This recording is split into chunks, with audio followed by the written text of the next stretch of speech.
Jésus, il est plus réel que le vêtement que vous portez. Vous le savez? Amen. Il est plus réel même que le sang qui circule dans nos veines. Il est plus réel que tout. Amen. Plus réel que tout. Amen. Si vous voulez le comprendre, écoutez, notre esprit va s'élargir, va s'exploser. La Bible dit, il fait du ciel son trône et de la terre l'escabeau de ses pieds. Yes. Regardez un peu. Essayez de faire une image dans votre esprit. Vous allez voir comment Dieu il est. Il est puissant. Une fois Jean a eu une vision ouverte dans laquelle il a vu cet homme. Il dit, j'ai vu un homme qui était monté sur un cheval. Son visage était comme le soleil lorsqu'il brille dans toute sa force. Amen. Ses yeux étaient comme deux colonnes de feu.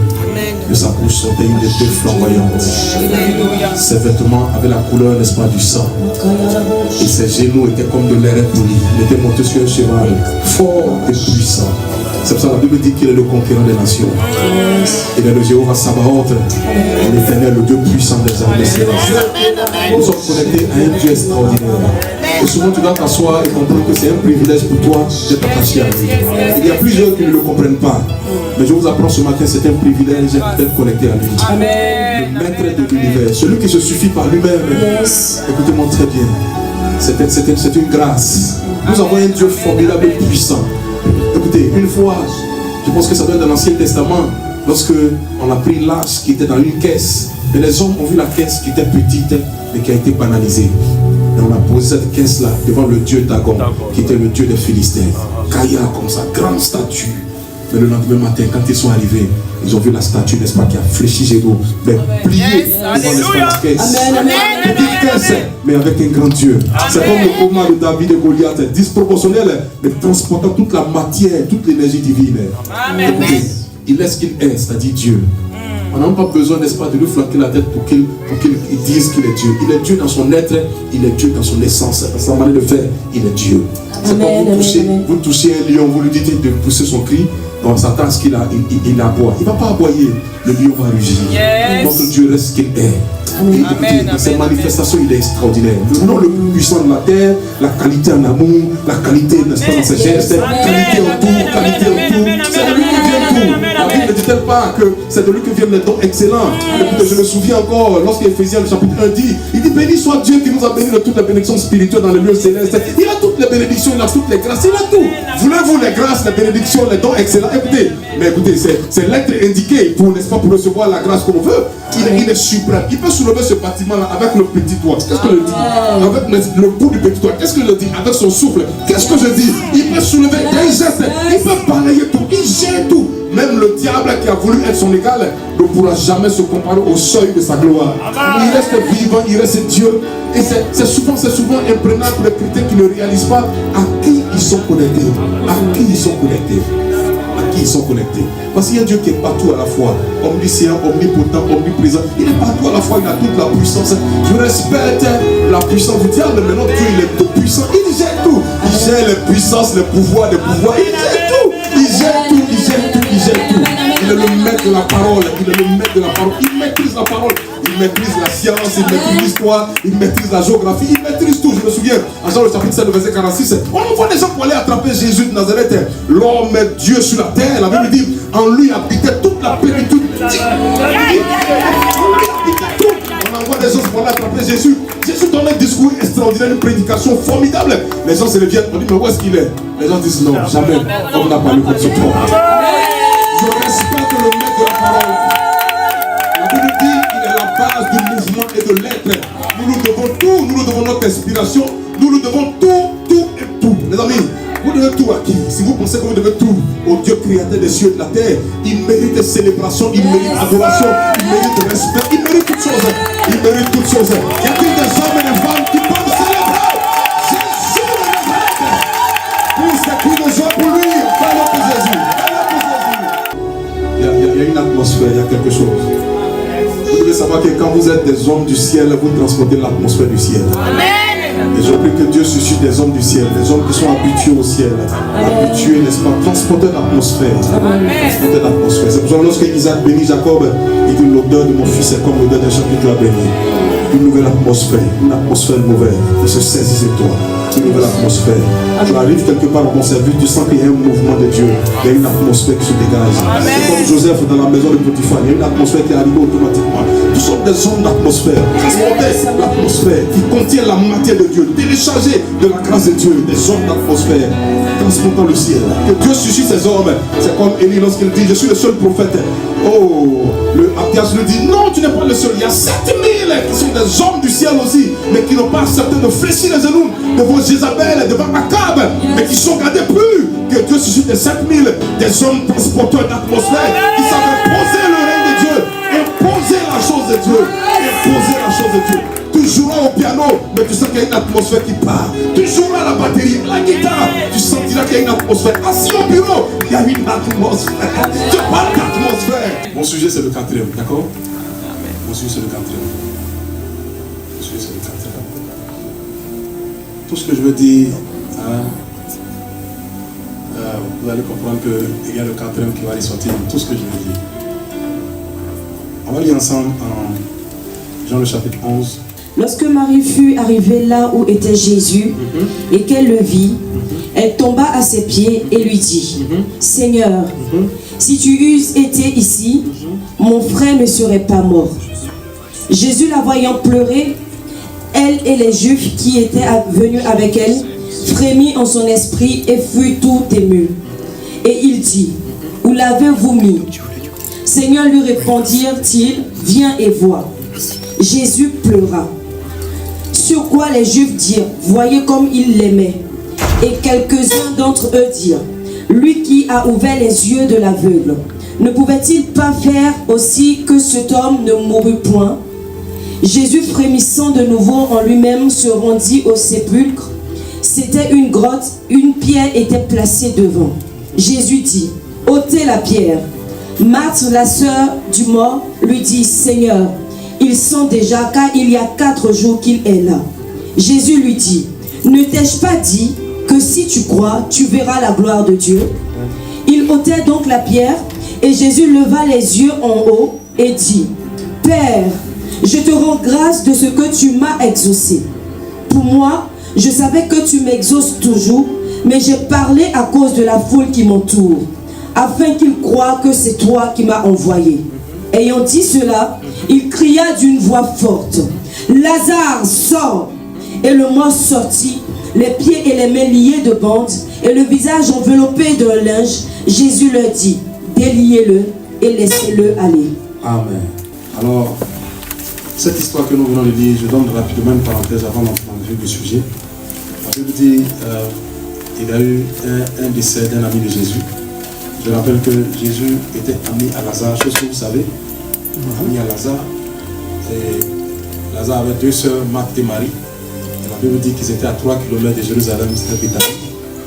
Et alors, chaque fois, c'était pour Jésus un lieu de retraite, un lieu dans lequel Jésus allait généralement se reposer. Et c'était les amis de Jésus. D'accord? Les théologiens disent qu'ils ont grandi avec Jésus. Lazare, Marie et Marthe. D'accord? Alors, la particularité c'est quoi? C'est que les 2 sœurs avaient une relation différente avec Jésus. Alors, je vous ouvre une parenthèse, je veux interpeller quelqu'un. C'est 2 sortes d'intimité. Il y a l'intimité Marie et l'intimité Marthe. Vous voyez? Donc la première, quand Jésus arrive sur le site, c'est Marthe qui croit Jésus.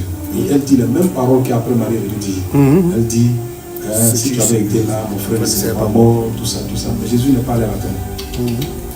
D'accord? Et elle va appeler discrètement sa sœur Marie. Quand Marie arrive, elle répète la même parole, Jésus va l'attendre. 2 sortes d'intimité, 2 sortes de relations avec Dieu. La relation Marie, la relation Marthe. Les 2 parlent à Jésus, mais n'ont pas les mêmes réactions, n'ont pas les mêmes retours. D'accord? Alors moi je vous encourage à avoir des relations, des réactions, je veux dire des intimités Marie, qui savent parler à Jésus, qui savent interpeller Jésus, qui ont le tact vis-à-vis de Jésus, qui ont la manière vis-à-vis de Jésus. D'accord? Bref, écoutez, n'empêche que l'histoire est tragique. Voici l'ami de Jésus qui meurt. Quand on vient annoncer à Jésus, Jésus ne part pas. D'accord? Il est quelque part dans une tournée, dans une croisade, il ne part pas. Le jour où il décide de partir, ça fait 4 jours qu'on l'a enterré. Pas 4 jours qu'il est mort. Généralement, les gens se trompent pour dire 4 jours Lazare est mort. Non. Ça fait 4 jours qu'il est enterré. D'accord? L'histoire rapporte que les Juifs, quand quelqu'un meurt, il y a son esprit qui rôde pendant 2 jours. Pendant 2 jours. Ouais. D'accord? Donc Jésus même là, il a défié toute cette loi-là. Il n'est pas parti. Il ne faut pas qu'on dise quand il va arriver, son esprit rôdait un peu. Donc le monsieur après il est revenu en lui. Non, Jésus n'est pas parti. Il n'est pas venu aussi ni le 3e jour. Et c'est au 4e jour de son enterrement. Donc je ne sais pas combien de temps il a fait pour qu'on embaume le corps, on fasse les funérailles, tout ça. Parce que les gens aussi qui aimaient les funérailles, eux, ils prennent. Quand vous les voyez pleurer, les pleureuses, ça c'est pas né en Afrique, c'est né chez eux là-bas. Ah, ouais. Oui, lisez la Bible, il y a des gens qui étaient les femmes qui étaient les pleureuses. Souvent on accuse les noirs, non, nous on a commencé ici, on va pas prendre ça. Ouais, souvent quand la Bible a validé quelque chose, c'est la vérité. C'est souvent quand la Bible dit que quelqu'un est pauvre, c'est qu'il est vraiment pauvre. Quand c'est validé, d'accord, par la Bible. Alors écoutez-moi, donc ça fait 4 jours. Quand Jésus arrive, ça fait 4 jours qu'il est dans la tombe, qu'il a été enterré. 4 jours. D'accord? Alors, Jésus est sur le site et la sœur Marie, elle dit, voici où est-ce qu'on l'a mis. Il est enterré, voici où est-ce qu'on l'a mis. Quand Jésus arrive devant la tombe, d'accord, il y a une grotte qui est là. Dans le temps, une grotte qui est devant une tombe, c'est un signe pour dire que c'est un lieu qui est occupé par un cadavre. C'est un message. C'est pour ça, Jésus, quand il est ressuscité, la pierre a été ôtée. Alors, donc Lazare, il est dans la tombe. Mais je rappelle aussi que Lazare, dans l'ancienneté par rapport à la mort et à la résurrection, Lazare a battu le record. Jésus même a fait 3 jours, Lazare il a fait 4 jours. De tous les cas de résurrection, Lazare il a battu le record. Yes. D'accord?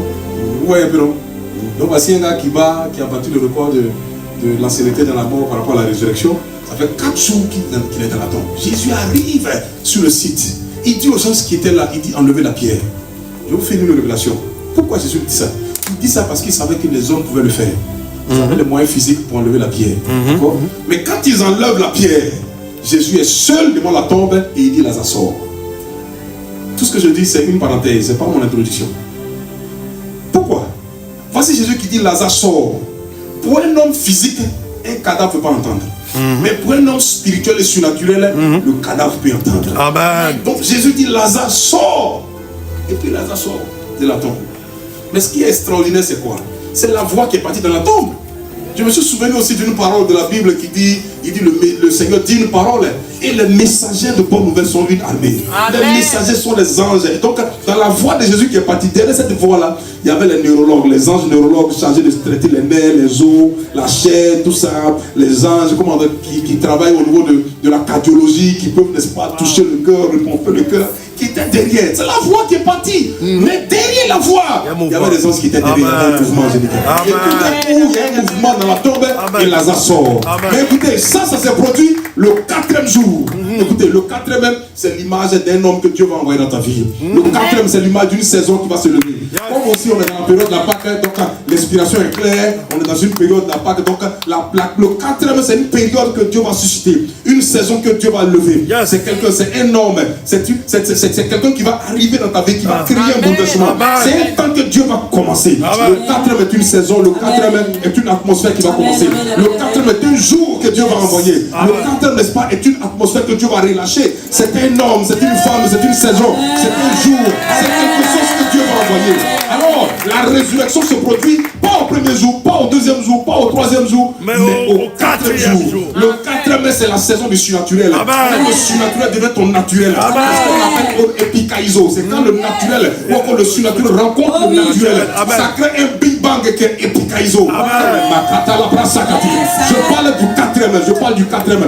Le 4e, c'est une saison que Dieu va envoyer. C'est quelque chose que Dieu va lever. C'est une action qui va commencer. Je parle du 4e. La résurrection n'a pas eu le 1er jour, elle a eu le 4e jour. Le 4e jour, quand Lazare a été enterré, la science dit le corps après 2 jours. Et quand il est entré à achever les 2 jours, il entre dans une phase de décomposition. Mais écoutez, 4 jours, la décomposition était avancée. Donc il fallait l'atmosphère du 4e pour briser les lois de la pesanteur, la nature, de la science, de tout ce qui est établi, pour ramener ce homme à la vie. C'était au 4e jour. Le 4e jour, c'est le jour de la résurrection.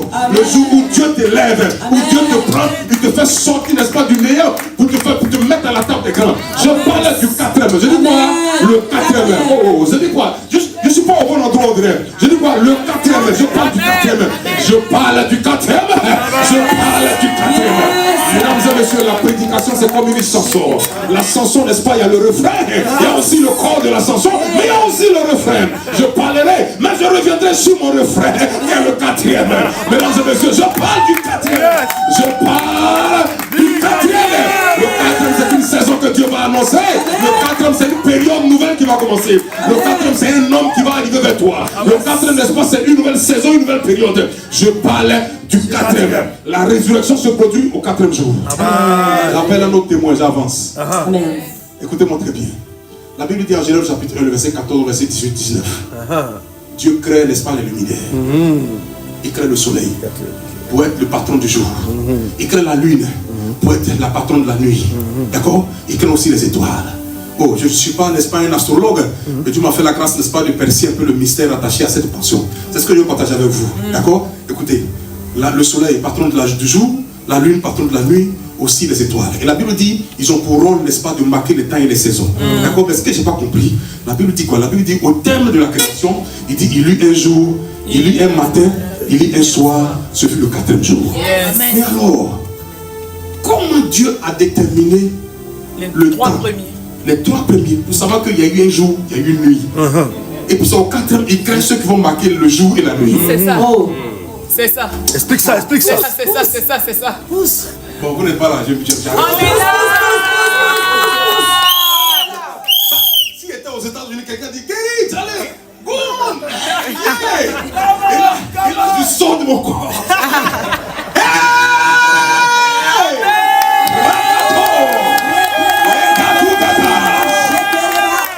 Mais c'est le quatrième. Maintenant, la parenthèse est telle que le soleil est le patron du jour.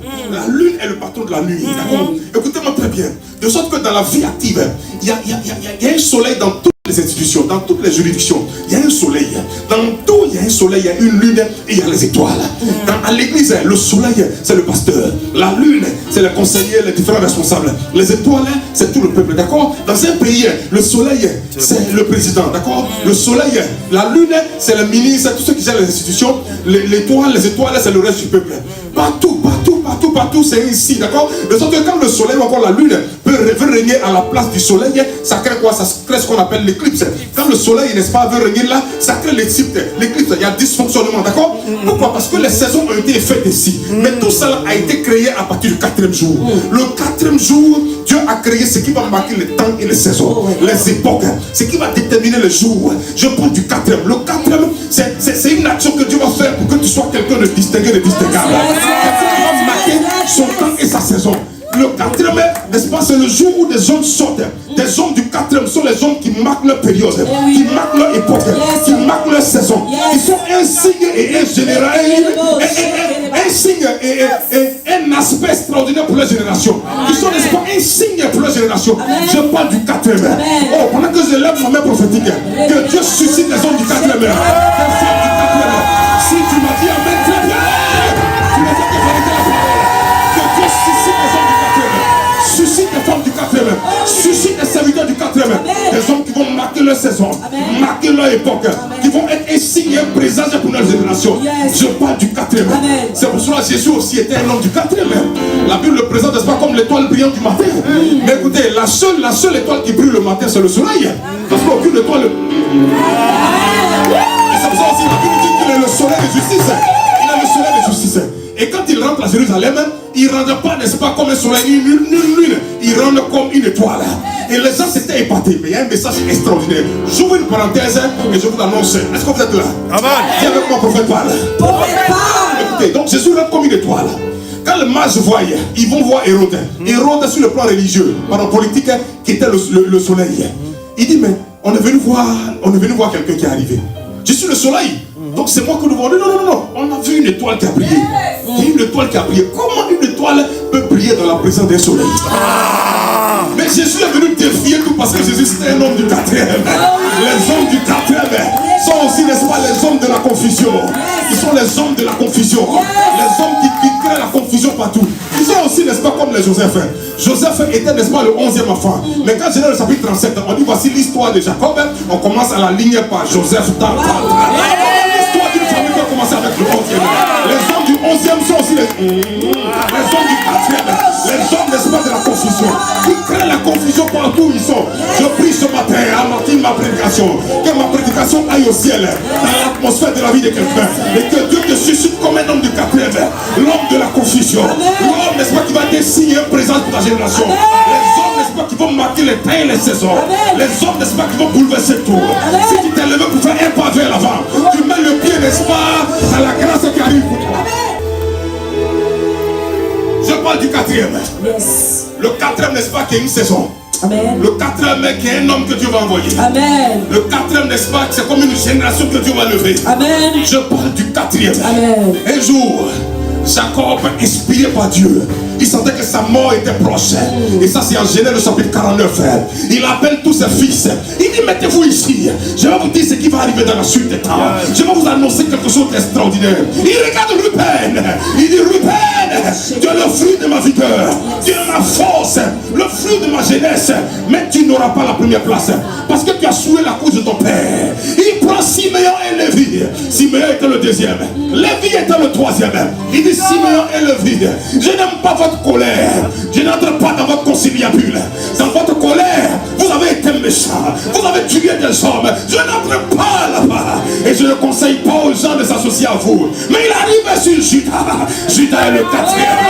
Il dit, Judas est comme un jeune lion. Tu recevras la félicitation de tes frères. Les frères se procèdent devant toi. Judas est comme un jeune lion.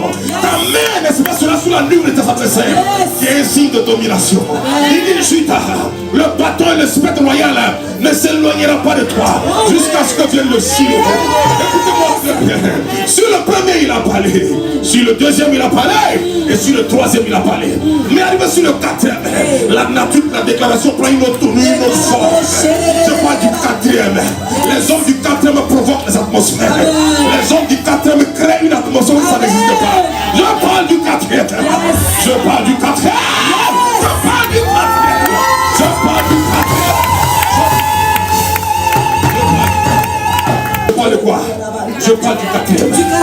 Je parle du quatrième. Le quatrième, une saison que Dieu va lever. Des hommes, n'est-ce pas, distingués, distinguables.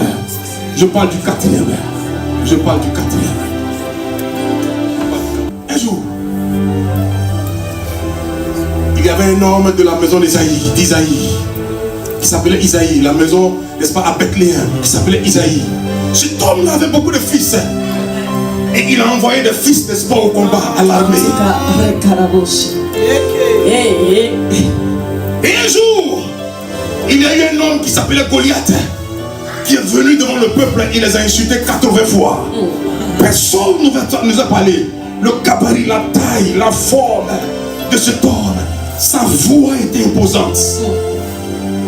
Il parle, personne ne peut parler. Il crie, personne ne peut crier. Tout le monde est transi de peur en entendant la voix et en voyant le gabarit de cet homme. Mais écoutez, Isaïe avait des fils au combat. Il avait Shama au combat. Il avait Eliab et il avait Abinadab qui étaient au combat. Mais pendant qu'il est assis, il y a quelque chose qui lui a dit, il faut envoyer, n'est-ce pas, David au combat. Il faut envoyer David pour aller donner du pain à ses frères. Il dit à David, va donner du pain. Va donner du pain à tes frères. Parce qu'il y a longtemps, ils sont au combat. Mais va leur donner du pain. Mais quand David arrive, David, mesdames et messieurs, était le quatrième fils d'Isaïe qui arrivait sur le site du combat. Il y avait le premier qui s'appelait Eliab, le deuxième qui s'appelait Abinadab et le troisième qui s'appelait Shama. Mais les trois n'ont pas pu apporter la délivrance. Mais il y a le quatrième qui est arrivé. C'est le quatrième homme sur le champ de bataille. Le quatrième homme avec le fils d'Isaïe qui est arrivé, frère. Mais écoutez-moi très bien. Il a transporté du pain. Il est parti avec du pain. Mais le pain avec lequel il est parti, c'était le pain de la délivrance. Écoutez-moi très bien. Le quatrième, ce sont les hommes qui apportent la délivrance et la liberté de leur famille. Ce sont les hommes qui apportent la libération de leur famille. Ce sont les hommes que Dieu utilise. Il y avait Abinadab, il y avait Eliab, il y avait Shama. Aucune délivrance. Mais quand le quatrième est arrivé, c'est pour cela, écoutez-moi. Quand il s'est proposé pour combattre Goliath, Samuel a regardé, Samuel dit, tu es un enfant. Dès la réponse, j'ai trouvé que David était un peu impoli là. Il ne répond même pas à ce que le vieux dit. Il dit, ton serviteur a tué des ours. Il a tué un ours, il a tué un lion. En d'autres termes, le vieux, je ne me vois pas comme tu me vois là. Je me vois comme Dieu me voit. Je suis un tueur, tout c'est un tueur le lion. Mais quand la révélation est telle que la voix de Goliath faisait peur.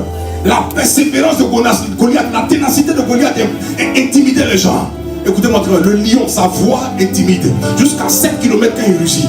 C'était comparatif à la voix aussi de Goliath. Sa persévérance, il y a des ours très persévérants qui peuvent affronter le froid, affronter la faim. Pendant des temps et des temps, il a vu cet homme-là comme un lion et comme un ours. Il a dit, le vieux, j'ai tué un ours, j'ai tué un lion. Écoutez-moi très bien. Sur le chemin, quand tu es un homme du 4e, ne te vois pas comme les hommes te voient. Vois-toi comme Dieu te voit, parce que Dieu te voit comme un homme qui voit. Oui, les amis. Mais il était le 4e sur le champ de bataille. Et c'est lui qui a tué Goliath. Les 4e sont des hommes, n'est-ce pas, qui libèrent tout un pays. Amen. Qui libèrent toute une région. Amen. Qui libèrent toute une famille. Amen. Des hommes qui apportent la délivrance. Des hommes qui apportent la libération. Vous l'avez jamais vu. Moi, je suis un homme du 4e, mais pas moi, par mon ministère. Toute ma famille a connu une délivrance extraordinaire. Amen. Je sais de quoi je parle. Je parle des hommes du 4e qui transportent la délivrance. Plus Dieu susciter des hommes du 4e, les hommes de la délivrance, les hommes de la liberté, les hommes qui apportent la liberté, qui apportent la délivrance, les hommes de la délivrance, les hommes de la liberté, les hommes qui apportent la liberté et la délivrance. Que Dieu suscite des hommes du 4e. Alors, je suis preuve de Jésus. Que Dieu suscite des hommes du 4e. Qu'il suscite des hommes du 4e. Je parle de quoi? Je parle du 4e. Je parle du 4e. Je parle du 4e. Un jour, il y a un prophète qui a prophétisé. Il a prophétisé devant le roi. Il dit, roi, le lendemain, à cette même heure, il aura de la nourriture à gogo. Il va avoir de la nourriture répandue partout. Et l'officier sur lequel le roi s'appelle a regardé le prophète pour lui dire, même s'il y a des fenêtres au ciel, pareille chose ne pourrait jamais se produire. Et le prophète, un prophète têtu aussi, il a regardé le gars et dit, tu verras ça, mais tu n'agiras pas. Écoute-moi, je ne parle pas à toi, je parle à tes adversaires qui n'ont pas cru en toi, qui n'ont pas cru en ta parole, qui n'ont pas cru à ce qui était rattaché à toi. Ils verront ça, mais ils ne goûteront pas. Je vous dis quelque chose, il y a des adversaires que Dieu tue. Il y a d'autres que Dieu va garder en vie. C'est comme Somme le chapitre 23. Il dit aux yeux de mes adversaires, ils pointent ma tête. Il y a des adversaires que Dieu va enlever, il y a d'autres que Dieu va garder. Tu sais pourquoi? Pour voir ce que tu vas devenir. Amen. Oui. Il dit tu verras, mais tu ne mangeras pas. La prophétie a été libérée. Elle a voyagé. Elle cherchait, n'est-ce pas, une porte ou encore quelqu'un qu'il faut saisir. La prophétie est partie chez les soldats. Elle a trouvé que les soldats ne peuvent pas répondre. La prophétie a tourné. Elle est allée chez les conseillers du roi. Ça ne pouvait pas. Elle a tourné, elle a tourné. Tout d'un coup, on a vu la prophétie sortir de la ville.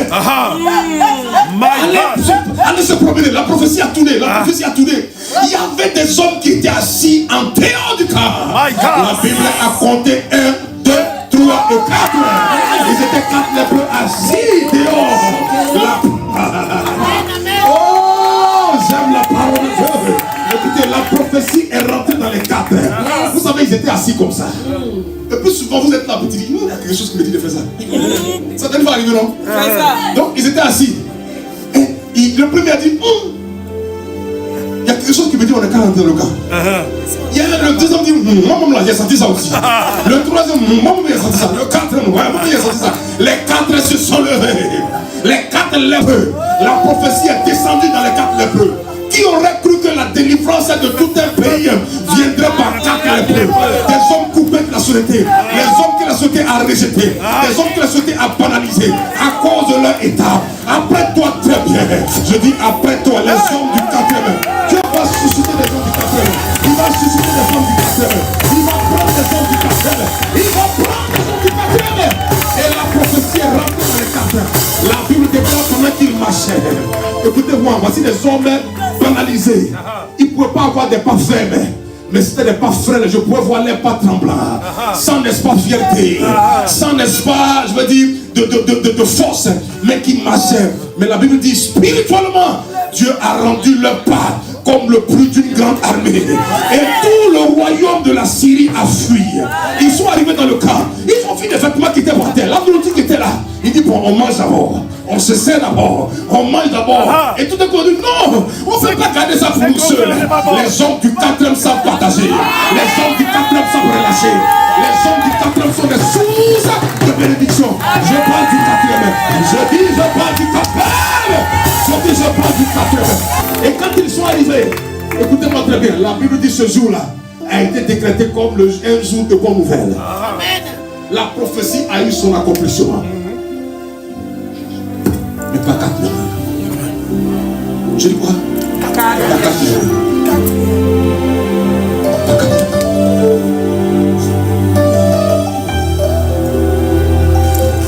Je parle du 4e. Hein? Le 4e. Même Jésus, il prêche, il finit de dire à ces gars-là, il dit éloignez-vous un peu, j'arrive, je vais prier un peu, j'arrive. Et quand les gens s'éloignent, arrivé à un certain moment, Jésus marche sur les eaux. Quand les gens ont regardé leur montre, la Bible dit que c'était la 4e heure de la nuit. Le 4e, c'est l'atmosphère du surnaturel. C'est là où le surnaturel, n'est-ce pas, est déployé. Je passe le 4e. Le 4e, là où l'atmosphère étrange arrive. Je parle du 4e. Le 4e, c'est une saison que Dieu va lever. C'est un homme que Dieu va envoyer. C'est une femme que Dieu va relâcher. C'est une atmosphère que Dieu va créer.